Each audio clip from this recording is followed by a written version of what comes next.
आप देख रहे हैं रोशन पाकिस्तान न्यूज। घारों के कोर्ट पर कब्जा के खिलाफ कौमी अवामी तहरीक सिंध तरक्की पसंद पार्टी के रहनुमाओं आसिफ जोकियो, उमर नायो और मुतासरीन गोट फ़कीर जावेद जोकियो ने धाबीजी प्रेस क्लब में मुश्तरका प्रेस कॉन्फ्रेंस की। इनका कहना था कि गुज़श्ता 50 साल से मालिकाना इख्तियारात हमारे पास हैं कि अब अचानक एक नदीम नामी बंदा सामने आकर दावेदार बन रहा है जो ख़ुद को बाअसर और सियासी लोगों का कारिंदा बतलाता है।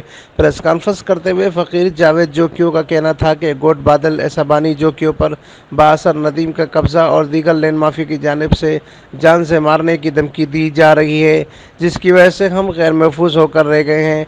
इस मौके पर कौम परस्त रहनुमाओं ने शदीद मज़म्मत करते हुए कहा कि सिंध को अक़लियत में बदलने की हर साजिश नाकाम बनाएंगे।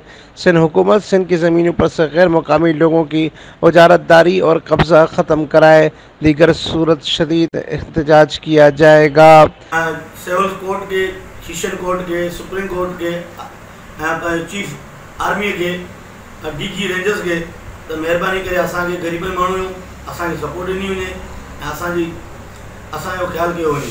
ॿी ॻाल्हि इहा त हिकिड़ो माण्हू 2008 जी दावा थो करे त 2008 में रिकॉर्ड ई सड़ियल आहे ऐं उहो वरी 2011 में अपील पियो करे त मुंहिंजो कागज़ आहिनि, रिकॉर्ड आहे। असांजी 86 खां ज़मीन आहे, असांजो रिकॉर्ड को चढ़े कोन थो हुननि जो 2011 खां 8 जेको रिकॉर्ड सड़ियो पियो आहे हुन में रिकॉर्ड हुनजो पको थियो थो वञे। जंहिंजो मूं पहिरीं प्रेस कॉन्फ्रेंस कयूं हुननि जी अख़बार हुन ऐं हीउ केस हले पियो। अमीन फारूकी, रोशन पाकिस्तान न्यूज़, ठट्टा, सिंध।